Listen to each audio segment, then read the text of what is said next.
Hello friends, you are welcome to my channel Study with Aarti Gupta. Today in this video lecture I am going to discuss the adventure of the Specklet Band, and it is written by Arthur Conan Doyle, and this is my second video in which I am going to discuss Arthur Conan Doyle. Before I have discussed the Blue Carbuncle, and that story was too much interesting, and also this story, the adventure of the Specklet Band, is also very interesting. So watch this video till last.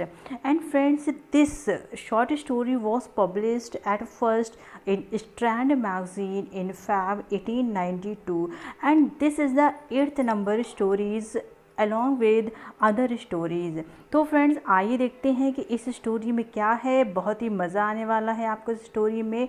But before starting the video I would like to request to that if till now you did not subscribe my channel, please like, subscribe and share my channel to your friends also who are going to prepare for any exam of literature, whether it is PhD, UGC NET English Literature, JRF or other state exam. तो friends आइए देखते हैं कि इस story में क्या है. Friends एक चीज़ ये याद रखिएगा कि जितनी भी ऑथर कॉनन डोyle की शॉर्ट स्टोरीज़ हैं वो सभी फर्स्ट पर्सन नैरेटिव हैं. First person narrative, second person narrative and third person narrative क्या होता है इस पे मैं एक वीडियो बना चुकी हैं, आप लोग देख लीजिएगा जाके. तो हर बार की तरह ये भी एक एडवेंचर स्टोरी है, और जब ये स्टोरी स्टार्ट होती है तो शेरलॉक होम्स और डॉक्टर वॉटसन हमेशा की तरह सुबह जल्दी उठ चुके हैं, और जब वो उठते हैं तो उनसे एक लेडी मिलने आती है. उस लड़की का नाम होता है हेलेन स्टोनर. पहले तो जो लैंड लेडी होती है शेरलॉक होम्स की, मिसेस हडसन, वो मना कर देती हैं कि नहीं अभी इस टाइम शेरलॉक होम्स से तुम मत मिलो जाके. लेकिन जब वो बहुत रिक्वेस्ट करती है कि नहीं मुझे बहुत ही ज़्यादा इमरजेंसी है और मुझे जाने दीजिए मिलने, तो वो कहती है अच्छा ठीक है तुम चली जाओ और तुम शेरलॉक होम्स से जाके मिल लो. अब जब ये जाती है हेलेन स्टोनर, तो ये क्या करती है एग्जैक्टली इस टाइम बहुत डरी हुई होती है, और उसको डर है किससे, अपने स्टेप फादर डॉक्टर ग्रिम्सबाय रॉयलॉट से. इसके फादर डॉक्टर ग्रिम्सबाय रॉयलॉट एक डॉक्टर होते हैं जो कि अपनी प्रैक्टिस कर चुके हैं कलकत्ता में भी और इंडिया में भी. हेलेन स्टोनर को ये डर था कि कहीं उसके स्टेप फादर उसको भी ना मार दें, क्योंकि कुछ टाइम पहले उसकी ही सिस्टर जूलिया का मर्डर हो चुका था, और वो एक मिस्टीरियस डेथ था. किस तरीके से उसकी डेथ हुई एग्जैक्टली किसी को नहीं पता, लेकिन इसको ऐसा लगता था कि शायद मेरी बहन जूलिया की डेथ के पीछे मेरे ही स्टेप फादर का हाथ है. और तो वो चाहती थी कि अब मैं जाऊं और शेरलॉक होम्स से मैं अपने लिए हेल्प मांगूं और मैं उन्हें सारी कंडीशन बताऊं. तो ये यहाँ पे आती है और शेरलॉक होम्स को बताती है कि किस तरीके से मेरी सिस्टर की मिस्टीरियसली डेथ हो गई, और उसके पीछे क्या रीज़न है मैं नहीं जानती, लेकिन मुझे ऐसा लगता है कि शायद मेरे स्टेप फादर का यहाँ पे हाथ है.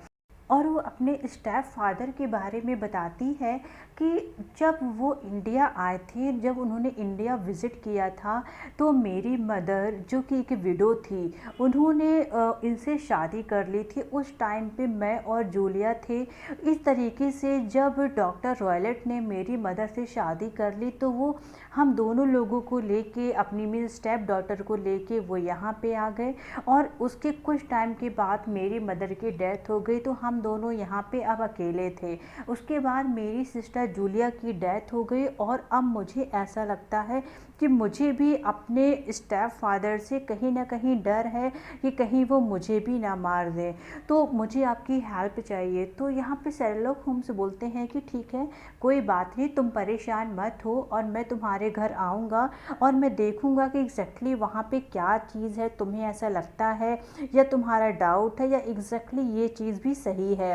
अब फ्रेंड्स एक चीज़ और, जिस जगह पे ये लोग रहते हैं मीन्स अपने स्टेप फादर के साथ, उस जगह का नाम होता है स्टोक मोरन. उस जगह पे ये लोग रहते हैं. तो अब यहाँ पे बोलते हैं शेरलॉक होम्स की कोई बात नहीं और तुम जाओ मैं देख लूँगा. लेकिन यहाँ पे इसका पीछा कर रहे थे इसके ही स्टेप फादर, और यहाँ से हेलेन के जाने के बाद इसके स्टेप फादर डॉक्टर होम्स के पास जाते हैं और शेरलॉक होम्स को बोलते हैं कि तुम्हें मेरे घर के मैटर में इंटरफेयर करने की कोई भी ज़रूरत नहीं है, तुम इंटरफेयर मत करो। तो बोलते हैं हाँ ठीक है कोई बात नहीं, और इसको धमकी देते हैं। लेकिन ये शेरलॉक होम्स तो कहाँ डरने वाले थे, लेकिन वो उसकी बात पे कोई भी रिस्पॉन्स नहीं देते। यहाँ पे जब हेलेन मिलने आई थी तो उसने शेरलॉक होम्स को एक बात ये भी बताई थी कि किस तरीके से मेरी सिस्टर जूलिया की डेथ के बाद मेरे ग्रैंडफादर ने उस घर में रेनोवेशन कराया था। उन्होंने कुछ चीज़ें चेंजमेंट कराई थी और उसके बाद से वो मुझे प्रेशर डालते हैं कि मैं उसी रूम पे जाके रहूं जहां पे मेरी सिस्टर जूलिया की डेथ हुई थी, और उसके बाद वो वहां से चली गई थी। अब यहाँ पे स्टेप फादर की वार्निंग के बाद भी शेरलॉक होम्स सबसे पहले ये पता करने की कोशिश करते हैं कि जो हेलेन की मदर है उन्होंने कोई क्या विल तैयार की थी क्या, और वो विल तैयार की थी तो एग्जैक्टली उसमें क्या था। तो वो जाते हैं सबसे पहले कोर्ट, और कोर्ट में जाके पता करते हैं उस विल के बारे में, और उनको उस विल के बारे में पता चल जाता है। उसके बाद यहाँ पे शेरलॉक होम्स इनके घर जाते हैं। इनका घर जो कि था स्टॉक मोरन पे, वहाँ पे जाते हैं, लेकिन वहाँ पे सबकी एंट्री बहुत ही ज़्यादा मुश्किल थी। एग्जैक्टली इनके घर पे ना तो कोई आता था ना कोई जाता था। उसका रीज़न ये भी था कि जो डॉक्टर रॉयलेट थे इन्होंने कुछ ऐसे पेट्स पाल रखे थे जो कि बहुत ही ज़्यादा डेंजरस थे, जैसे कि बबून हो गया, चीता हो गया, और इन्होंने एक जिप्सीज के बैंड को भी अपने घर पे इन्होंने कहा था कि तुम यहाँ पे मेरे यहाँ ग्राउंड फ्लोर में आके रह सकते हो, जिसकी वजह से यहाँ का जो माहौल था वो बहुत ही ज़्यादा ख़राब हो गया था और यहाँ पे कोई भी नहीं आ पाता था। इसकी जो सिस्टर थी, हेलेन की सिस्टर जूलिया, उसने सम हाउ कैसे भी करके उसने एक लड़के से मिलना स्टार्ट कर दिया था, लेकिन वेडिंग से पहले ही उसकी डेथ हो गई। अब किस कंडीशन से डेथ हुई, यही सारी चीज़ें उसने वहाँ पे उसको बताई थी। तो जब शेरलॉक होम्स रात को इनके घर विज़िट करने जाते हैं तो उनके लिए ये चीज़ बहुत ही ज़्यादा मुश्किल थी, क्योंकि उनके यहाँ जो ग्राउंड्स में इस टाइम पे बबून और चीता जैसे पेट्स रहते थे, उनसे बच के जाना बहुत मुश्किल था। लेकिन यहाँ पे कैसे भी करके हेलेन कुछ कॉन्स्पिरेसी करती है, ट्रिक करती है और इन लोगों को अंदर कर लेती है।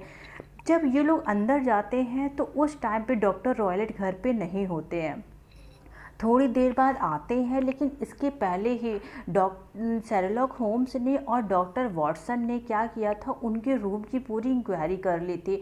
उनके रूम में कुछ ऐसी सस्पिशियस चीज़ें मिली थी जिसकी वजह से यहाँ पे शेरलॉक होम्स को डाउट हो गया था कि शायद यहाँ पे कुछ ना कुछ गड़बड़ चल रहा है। डॉक्टर रॉयलेट कुछ ना कुछ तो ऐसा कर रहे हैं जिसकी वजह से ये सारी चीज़ें हो रही हैं। कोई बात नहीं, अब ये लोग क्या करते हैं कि ये लोग हेलेन को, मीन्स शेरलॉक होम्स और डॉक्टर वॉटसन हेलेन को बोलते हैं कि तुम अपने पुराने रूम पे ही जाके रुको, जो तुम्हारा पहले रूम था, और तुम्हारा जो न्यू रूम बना है वहाँ पे जाके मैं रुकता हूँ और वॉटसन जाके रुकते हैं। तो बोलती ठीक है। अब ये दोनों लोग वहाँ पे जाते हैं, तो जब जाते हैं तो देखते हैं कि जो हेलेन का न्यू रूम है उसका जो बेड है वो पूरी तरीके से फ्लोर में फिक्स था, मीन्स वो बोर्ड से टाइट कर दिया गया था। वहाँ पे एक वो भी थी, बैल भी थी उसमें, लेकिन वो बैल तो थी, उसमें डोरी भी थी, लेकिन एग्जैक्टली वो कनेक्ट किसी से भी नहीं थी, बस वो फेक बैल वहाँ पे रखी हुई थी। और उसने देखा था कि डॉक्टर रॉयलेट, उसके स्टेप फादर के और उसके रूम के बीच में एक वेंटिलेटर होल भी होता है, मीन छोटा सा होल भी होता है। वो ये सारी चीज़ ऑब्ज़र्व करने के बाद वो लोग वहाँ पे रात को बने रहते हैं। सुबह के 3 बजे तक वहाँ पे कुछ भी ऐसा नहीं होता। तो वो लोग सोचते हैं कि पता नहीं क्या है क्या नहीं है, लेकिन 3 बजने के बाद अचानक से उस वेंटिलेटर होल से लाइट आती है यहाँ पे हेलेन के रूम के साइड, जहाँ पे डॉक्टर वॉटसन और शेरलॉक होम्स रुके हुए थे, लेकिन इस टाइम पे यहाँ पे हेलेन नहीं थी। और उस लाइट के साथ ही वहाँ से एक स्नेक आता है, और वो स्नेक एक बहुत ही वेनमस स्नेक था। वो स्नेक वहाँ से आता है, तो ये जो शेरलॉक होम्स होते हैं वो क्या करते हैं, अपनी वॉकिंग स्टिक से उसको पीछे की तरफ पुश करते हैं, मीन्स होल में ऐसे पुश करते हैं कि वापस वो वहीं पे चला जाए जिस होल से आया था। और ऐसा करने के बाद उन्हें तुरंत एक बहुत तेज़ साउंड की आवाज़ आती है। वो जैसे ही साउंड की आवाज़ सुनते हैं तो वो भाग के जाते हैं डॉक्टर रॉयलेट के रूम पे। तो डॉक्टर रॉयलेट के रूम पे वो देखते हैं कि उस स्नेक ने रिटर्न में डॉक्टर रॉयलेट के ऊपर ही अटैक कर दिया था और उसके सिर पे एक बैंड की तरह वो स्नेक बंधा हुआ था और उसने इसको बहुत ही गंदे तरीके से डॉक्टर रॉयलेट को काट लिया था। अब यहाँ पे डॉक्टर रॉयलेट की एट सडन, तुरंत एट रैंडम उनकी डेथ हो जाती है वहाँ पे।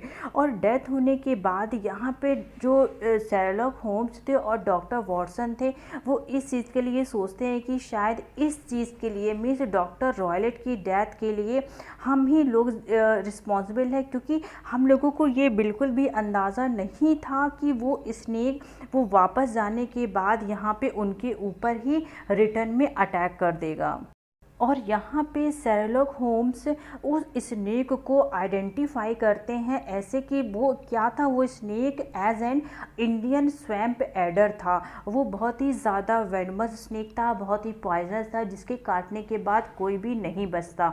उसके बाद शेरलॉक होम्स ये रिवील करते हैं कि जब वो स्टार्टिंग में डॉक्टर रॉयलेट के रूम पे गए थे तो उन्हें वही सस्पिशियस चीज़ें दिखी थी। मीन्स उन्हें छोटा सा दूध का कटोरा दिखा था और एक उन्हें छोटा सा उन्हें रस्सी भी दिखी थी। मीन्स आप कह सकते हो कि जो छोटे से इंसेक्ट को बांधने के लिए होती है। तो तभी से उनको डाउट हो गया था और उनका पर्पस सिर्फ ये था अपने स्टेप डॉटर्स को मारने का, कि जो भी उनकी मदर की विल थी उसका जितना भी पैसा मिलना था उनकी स्टेप डॉटर्स को, अगर शादी हो जाती तो मिल जाता, अगर उनकी डेथ हो जाएगी तो सारा पैसा, सारी प्रॉपर्टी डॉक्टर रॉयलेट की हो जाएगी। तो ये पर्पस था उनका मारने का। लेकिन डॉक्टर शेरलॉक होम्स यहाँ पे ये बोलते हैं कि मुझे नहीं पता था कि वो स्नेक रिटर्न में डॉक्टर रॉयलेट के ऊपर अटैक करेगा, बट एनी हाउ हम लोगों ने हेलेन की लाइफ को बचा लिया। तो फ्रेंड्स, आई एम श्योर कि आपको ये स्टोरी अच्छी लगी होगी। फिर भी if you have any doubt, any queries, you can put your comment in the comment section below. I will try my best to remove your problem. So friends, I will meet you soon with an interesting video and important also. Till now, be safe, keep loving literature and stay tuned to Aarti Gupta. Thank you so much.